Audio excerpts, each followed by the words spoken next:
मुझे माफ करना। वह रोते हुए राधा रानी से भी कहने लगी, हे राधा रानी, आप मेरे लड्डू गोपाल का ख्याल रखना। इसी दौरान एक छोटी सी लड़की लगभग 12-13 साल की पीछे से आई और उसने पूछा, दीदी, आप लड्डू गोपाल को क्यों विसर्जित कर रही हो? ये तो बहुत सुंदर है, बहुत प्यारे हैं। क्या आप इन्हें मुझे दे सकती हैं? मैं इनकी सेवा करूंगी, इनको भोग लगाऊंगी, इनकी पोशाक बदलूंगी।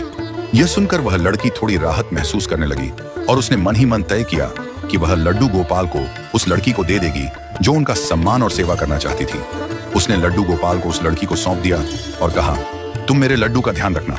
वह घर लौट आई, लेकिन मन में बहुत सारी चिंताएं और सवाल उठ रहे थे। क्या वह लड़की सच में लड्डू गोपाल की सेवा करेगी?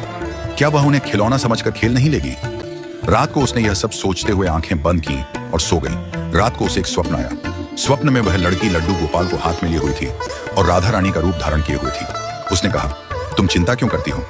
तुम्हारे लड्डू गोपाल का ध्यान मैं रख रही हूँ। जैसा तुमने मुझसे कहा था वैसा ही मैं कर रही हूँ। वह अब खुश हैं और तुम्हारे लड्डू गोपाल सबसे प्रसन्न हैं। स्वप्न में यह सुनकर वह लड़की भाव विभोर हो गई। उसकी आंखों में आंसू थे और वह भगवान का धन्यवाद करने लगी। इस स्वप्न ने उसे यह एहसास दिलाया कि ठाकुर जी सच में अपने भक्तों के भावों को समझते हैं और उनकी सेवा बिना किसी शारीरिक रूप में भी पूरी होती है। ठाकुर जी के लिए भाव सबसे महत्वपूर्ण होते हैं और हमसे उनकी सेवा कराना उनके लिए कोई कठिनाई नहीं है। आखिरकार उस लड़की ने महसूस किया कि ठाकुर जी को कभी केवल मूर्त मत समझो, उन्हें सच्चे भाव से पुकारो और उनके साथ एक संबंध स्थापित करो।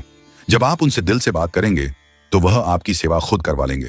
ठाकुर जी के भोग को जब आप उन्हें अर्पित करते हैं तो वह प्रसाद बन जाता है और वह आपके भोजन को अमृत बना देता है। इसी प्रकार ठाकुर जी से संपर्क रखने का सबसे महत्वपूर्ण तरीका यह है कि आप उनसे सच्चे भाव से प्यार और विश्वास से बातचीत करें। यही विश्वास आपके जीवन में चमत्कार लेकर आएगा और आपको उनके प्रेम की अद्वितीय अनुभूति होगी। चैनल को लाइक, सब्सक्राइब और शेयर करना न भूलें।